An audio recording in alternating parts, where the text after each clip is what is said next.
জয় হিন্দ বন্ধু বান্ধৱীসকল, কি খবৰ আপোনালোকৰ? আশা কৰোঁ সকলোৱে ভালে আছে। তো এইখন হৈছে আমাৰ অসম পুলিচৰ কামাণ্ডো ইণ্টাৰভিউ, আছাম পুলিচৰ ইণ্টাৰভিউ য'ত হয় বাক্সা ডিষ্ট্ৰিক্টৰ বৰবৰী ৰিজাৰ্ভ, তাতে য'ত মই এদিন ইণ্টাৰভিউ দিছিলোঁ। তো ইয়াৰ পৰাই মই ষ্টাৰ্টিং। তো আজি মই ইয়াতে ডিউটি কৰিবলৈ আহিলোঁ।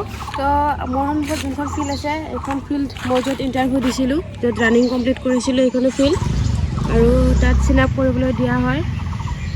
তো অসম পুলিচৰ যি ইণ্টাৰভিউ হয়, বাক্সা ডিষ্ট্ৰিক্টৰ ইণ্টাৰভিউ ইয়াতে হয়, আপোনালোকে দেখিবলৈ পাইছে। আৰু ময়ো ইয়াতে ইণ্টাৰভিউ দিছিলোঁ, এইখনে ফিল্ড। আৰু এতিয়া বৰ্তমান প্ৰেক্টিচ কৰি আছে কিছুমানে।